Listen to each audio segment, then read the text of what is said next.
Muy buenas noches, bienvenidos a Signo Pesos, la economía al alcance de su pantalla. Estos son los temas claves de hoy. Los beneficiarios de las remesas. Cientos de miles de familias en Colombia esperan con ansias los dólares que les envían sus familiares desde Estados Unidos y otros países. Esta noche el presidente del Banco Unión, Juan Pablo Cruz, nos explica la importancia de estos dineros para esos hogares y también para la economía del país. Los retos de las microempresas. En todas las regiones del país operan millones de estos negocios que no solo dan empleo, sino que generan desarrollo local. Sin embargo, hay desafíos por vencer y ayudas que se requieren desde el Estado. Hablaremos de este panorama con la directora de la corporación Interactuar. Hora de darle gusto a su paladar. Bogotá se alista para su primer festival del pan y de los postres, una feria que se cumplirá este fin de semana. Las delicias gastronómicas que producen decenas de emprendedores lo esperan en un reconocido parque del norte de Bogotá.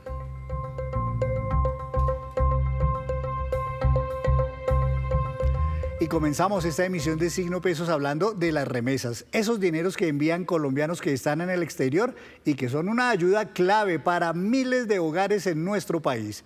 Para hablar de este tema, saludo al doctor Juan Pablo Cruz, él es el presidente del Banco Unión. Doctor, buenas noches, bienvenido a Signo Pesos. Buenas noches, Henry. Muchísimas gracias por la invitación. A usted, doctor Juan Pablo, pues a cada rato escuchamos hablar de las remesas y de cómo están creciendo estos recursos que entran a nuestro país. El último balance, ¿qué nos dice en temas de cifras de ingreso de remesas a Colombia? Bueno, a junio de este año ya han entrado 6.400 millones de dólares. Eso es un 13% por encima de las remesas que se recibieron a esta misma fecha el año pasado. Entonces siguen creciendo todos los meses. Impresionante. Entiendo que ya son niveles récord históricamente, pero que además ya se parecen mucho a los volúmenes de dólares que entran al país por otros conceptos también muy importantes, por ejemplo, por las ventas de petróleo. Correcto. Se ha convertido en una de las fuentes principales de divisas para el país. De hecho, el año pasado ingresaron al país un total de 12 billones de dólares. Y como van las cosas, creemos que este año puede terminar en unos 13 billones de dólares. Muchísimo dinero y claro, por supuesto, muy importante para la economía nacional. Esto, doctor Juan Pablo, ¿de qué países sobre todo están proviniendo esos flujos tan importantes de remesas? El principal país es Estados Unidos. Es básicamente el 50% de lo que llega a Colombia viene de Estados Unidos. En segundo lugar, viene de España, con alrededor de un 16%.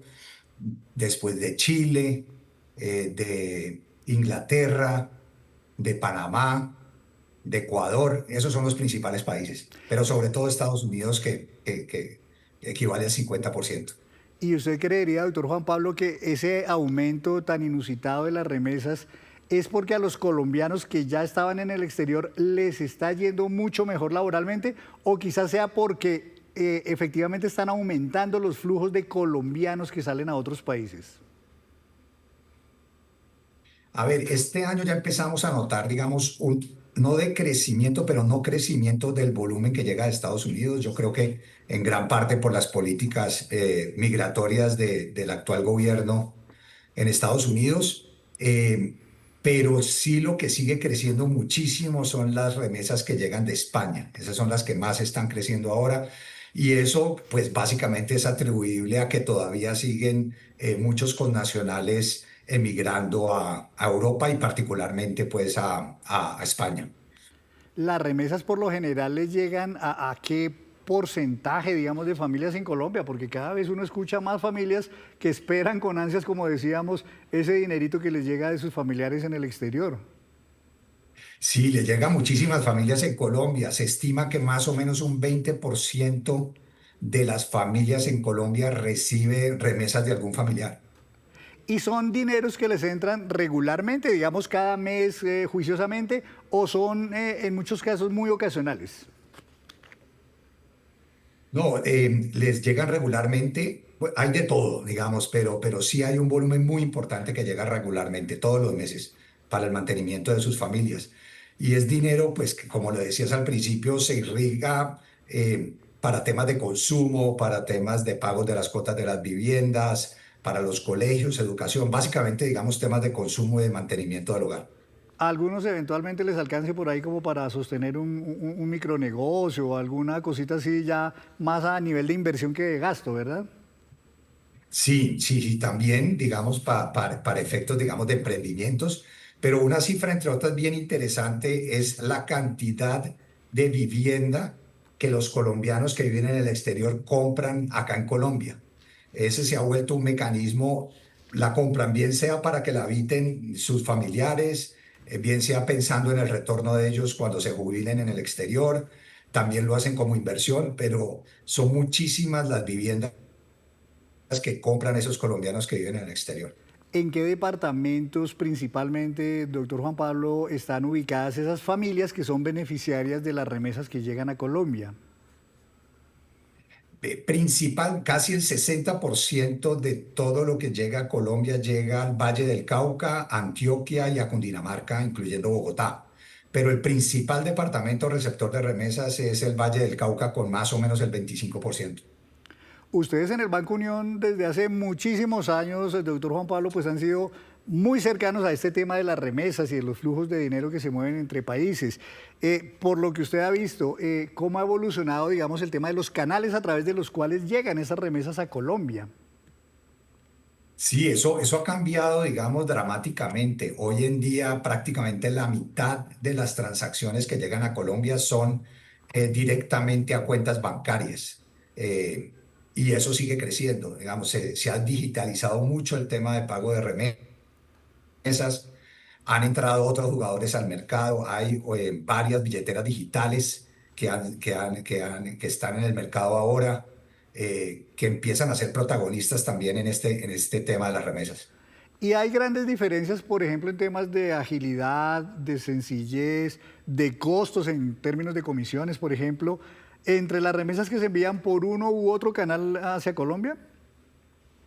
Sí, pues definitivamente el tema digital hace que, digamos, las operaciones sean mucho más ágiles. Son operaciones que prácticamente quedan abonadas en las cuentas de los beneficiarios acá en Colombia en cuestión de minutos. eh, y generalmente, digamos, tienen unos precios un poco más bajos de cuando se envían para cobro en efectivo en las oficinas nuestras. Por lo que usted ve, doctor, ¿estos flujos de remesas van a seguir creciendo o usted creería que esto va a tener una dinámica sostenida en esos niveles en que hoy día están, y que son récord, como decíamos? Pues todos los años creemos que eso ya no va a crecer tanto. Siempre nuestras proyecciones es que deberían seguir creciendo a una rata del orden del 5% anual, pero la verdad todos los años llevamos la sorpresa de que crecen a doble dígito. Entonces, pues la verdad, no sabemos, no, yo creo que va a llegar ya un punto donde van a empezar a crecer ya muy vegetativamente del orden del 5%. Como usted sabe, doctor, seguramente en Estados Unidos están estudiando la posibilidad de ponerle un gravamen a las remesas que al menos desde ese país se envían hacia los demás países y seguramente ahí caería las remesas para Colombia. ¿Ustedes han visto ese tema, lo han ojeado a ver qué tanto impacto podría tener en esos recursos tan importantes para las familias y para la economía colombiana? Sí, pues, de hecho eso ya pasó, esa ley pasó a partir del 1 de enero. Las transacciones que pongan los enviadores en puntos físicos van a tener un impuesto del 1%.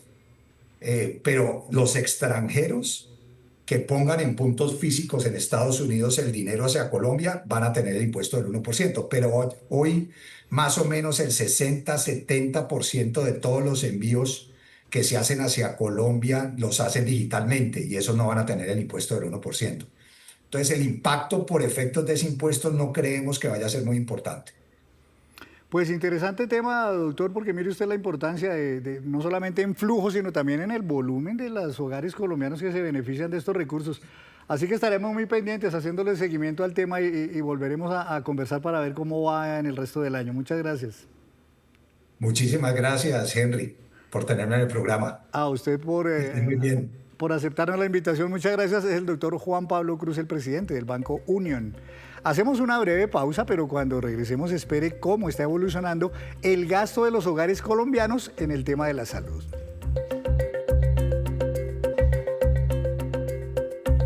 Gracias por mantenerse conectado con Signo Pesos. Hay un sector clave para el empleo y la economía del país y al que, sin embargo, muchas veces no se le da el reconocimiento y el apoyo suficiente.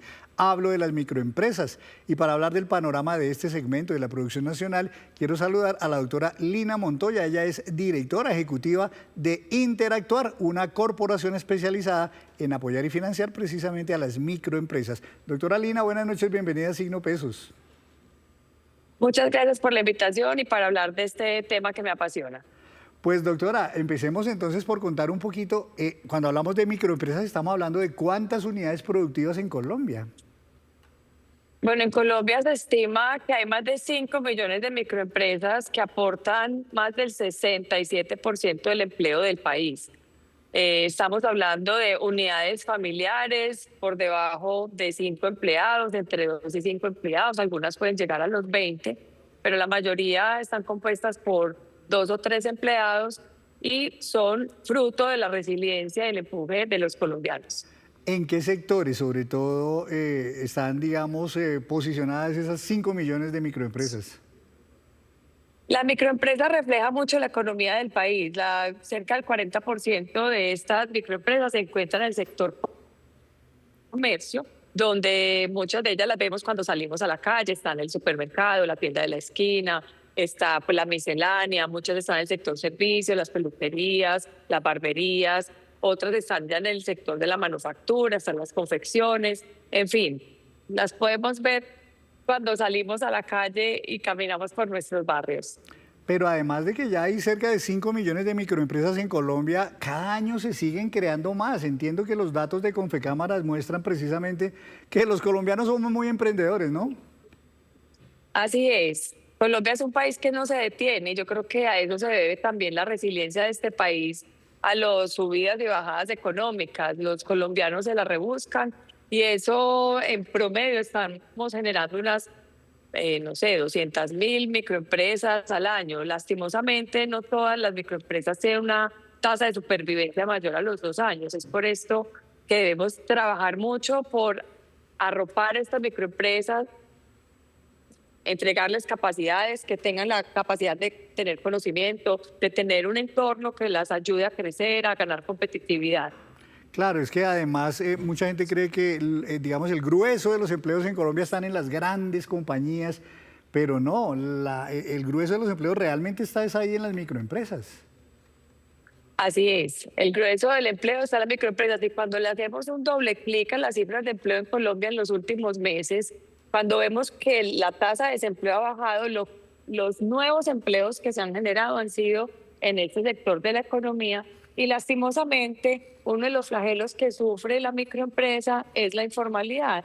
Llegar a la formalización laboral es un proceso gradual, o sea, primero se crea la oportunidad de negocio, las personas por necesidad o por oportunidad crean estas unidades productivas y van haciendo un camino y dentro del camino uno de los últimos caminos desde la formalización laboral. Entonces muchos de los empleos que estamos generando en este sector desafortunadamente no cubren todos los temas de la formalización laboral. Es uno de los temas a trabajar, que estas empresas, que estas unidades productivas puedan hacer un proceso gradual y que ojalá la normatividad, todo lo que estemos pensando para el país, sean normas graduales que le permitan a estas unidades formalizarse y generar ese empleo de calidad que tanto queremos en Colombia. Pues mire, eso que usted dice, doctora, se lo he escuchado a varios microempresarios que me han dicho que en Colombia es muy difícil formalizarse porque o hay muchos trámites o son muy costosos o a veces, digamos, se presentan trabas en el proceso, digamos, de apoyo institucional para poderse formalizar y que eso los limita mucho a la hora de hacer negocios. ¿Es así? Claro, es así porque lastimosamente Colombia es un país que en su normativa es de 0 a 100. ¿Qué quiero decir? Lo que le exigimos a la gran empresa, a la empresa que tiene 10.000, 20.000 empleados, es lo mismo que le exigimos a una microempresa que tiene 1 o 2 empleados, con todos sus temas. Entonces, Cumplir normatividad laboral, normatividad productiva. Por ejemplo, en el caso de una empresa de alimentos, los registros INVIMAS que tiene para poder producir y poder vender una gran cadena son procesos costosos que también requieren tiempo, y estas empresas no tienen la infraestructura o el personal o áreas dedicadas a este tipo de trámites. Es por eso que debemos ayudar a la simplificación de la norma, a la simplificación de los trámites, que sea fácil para estas empresas recorrer un camino que las vaya llevando a ese 100% de formalización y no que les exija llegar de 0 a 100 de una vez. Claro, claro, es que ahí es donde está precisamente el cuello de botella. Y también recientemente, por ejemplo, cuando se discutió la reforma laboral, se decía, doctora Lina, que no podían ponerle la misma reforma laboral, que de por sí iba a generar muchos sobrecostos laborales, a las grandes empresas y por igual a las pequeñitas empresas, porque esas no tenían la misma capacidad claramente para soportar esa sobrecarga. ¿Cree usted que eso va a ser un golpe efectivamente duro para las microempresas, para los micronegocios en Colombia? Pues ANIP ya tiene unos estudios donde nos ha estimado que se van a perder empleos formales. La microempresa en su resiliencia lo que hace es que puede transitar de la formalidad a la informalidad dependiendo de esos costos a los que se enfrenta. Lo que tenemos que trabajar es que si tuviéramos una normativa más gradual que reconozca una generación de empleos paulatina, que no exija todos los requisitos de la norma, los empresarios de estas empresas podrían formalizar sus empleos, pagar los aportes a seguridad social y poco a poco ir robusteciendo ese empleo con todo lo que quisiéramos para todos los empleados de Colombia. Lo que queremos es que no se devuelvan de la formalización. Con muchos empresarios que hablamos en Interactuar, una de las cosas que nos dicen es, pues tal vez no voy a poder pagar todas las horas nocturnas, entonces tal vez, solo poniendo pues un caso, en el caso de las horas nocturnas, que no es el único tema, pues algunos no los voy a poder contratar con todos los temas legales, los voy a tener que contratar por horas, o voy a tener que hacer algunos temas, o tendré que salir de algunos empleados con los que no pueda cumplir al 100% los requisitos. Eso es lo que no queremos que pase en Colombia, que los que ya hicieron un tránsito a la formalización pierdan esa formalización y que los que estaban en el camino no se desanimen y pierdan el impulso. Pues poco a poco también en Colombia se está, digamos, calentando, como decimos, la campaña electoral y los candidatos van esbozando sus propuestas. ¿Usted creería, doctora, que eso es un buen momento para poner sobre la mesa nuevamente el tema de las microempresas, del apoyo institucional y estatal que debería haber en temas como, por ejemplo, de financiamiento? ¿Qué le pediría usted, por ejemplo, a los candidatos que consideren en favor de las microempresas? Pues primero, que es un sector, y por no decirlo, diría que el más importante de la economía. Son más del 95% de las empresas que existen en el país. Hay empresas que están en la ruralidad y en urbano. Las pequeñas unidades también rurales son consideradas microempresas. Entonces estamos hablando prácticamente del país, estamos hablando de Colombia. Necesitamos de verdad apuestas que le apunten no solamente a un tema de financiación o a un tema de formalización laboral. Necesitamos un ecosistema que acompañe a las microempresas desde la creación, el fortalecimiento, capacidades, conocimiento.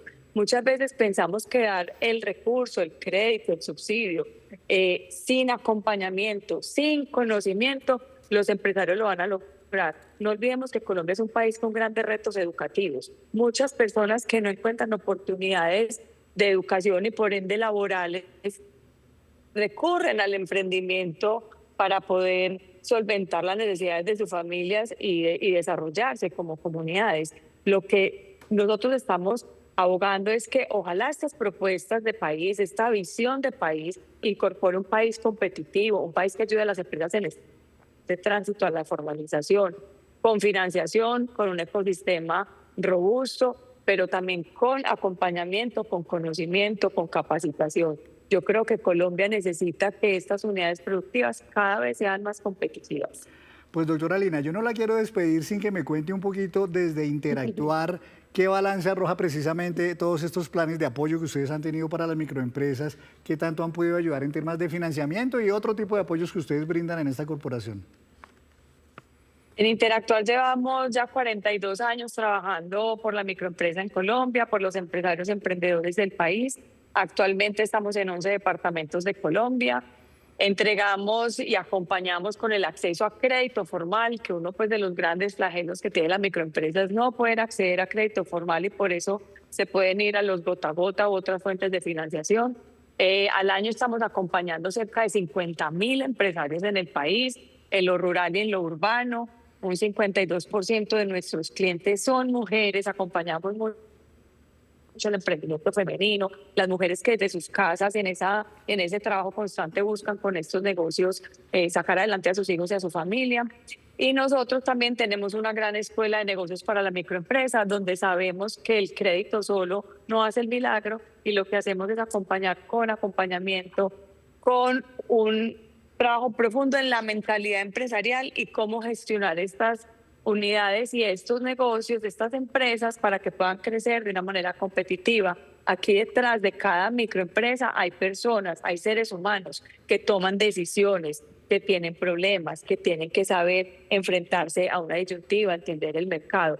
Todo esto lo abordamos de manera integral en Interactuar con una transversalidad muy importante y se llama el capitalismo consciente. Nosotros trabajamos mucho en esa mentalidad de nuestros empresarios para que entiendan que estas empresas son generadoras de prosperidad económica y social. Pues me alegra, doctora Lina, saber que hay instituciones como precisamente Interactuar, que apoyan a los microempresarios que precisamente tanta ayuda necesitan del Estado y de las organizaciones que velan por su desarrollo en nuestro país. Muchas gracias por estar aquí en Signo Pesos y compartirnos su visión sobre este tema. A ustedes por poner de frente esta voz de la microempresa. Muchas gracias. A usted, doctora Lina, y precisamente hablando de estos temas, esta noticia les va a encantar a los amantes del buen paladar, porque es que Bogotá celebrará su identidad gastronómica con la primera edición del Festival del Pan y del Postre. Es un evento que organiza la Administración Distrital en Bogotá este fin de semana que viene para que todos disfrutemos de las delicias propias de la panadería y la repostería. Los emprendimientos, la cocina y la repostería se toman Bogotá en la primera edición del Festival del Pan y del Postre, una cita imperdible que se vivirá el sábado 16 y domingo 17 de agosto en el Parque El Country, a través de sus sabores más icónicos. Más de 60 emprendimientos locales participarán en esta gran muestra que rinde homenaje a la panadería, la repostería y la cocina popular, desde pan artesanal recién horneado, postres típicos y repostería fina, hasta los alimentos empacados como chocolates, empanadas horneadas y amasijos que conquistan el paladar. El festival será un espacio para los amantes del buen comer, donde tradición y creatividad se unen para impulsar la economía local y reforzar el orgullo de ciudad. Este fin de semana Bogotá se llena de aroma, pan y dulzura. En cada bocado, una verdadera fiesta gastronómica para disfrutar con familia, amigos y pareja. Y antes de despedirnos, los dejo con este dato. El Centro de Estudios Económicos, ANIF, reveló que en 2024 el gasto de bolsillo en salud por parte de los hogares alcanzó 14.5 billones de pesos en nuestro país, con un crecimiento real del 1,3% anual. Los hogares, las familias están destinando 16.8% de sus ingresos para salud, lo que se acerca ya a niveles peligrosos señalados por la Organización Mundial de la Salud. Esta carga especialmente está afectando a los hogares más pobres, donde precisamente los ingresos son limitados. Y así terminamos por hoy. Los esperamos mañana con una nueva emisión y toda la información económica que usted necesita saber. Esto es Signo Pesos, la economía al alcance de su pantalla. Feliz noche para todos.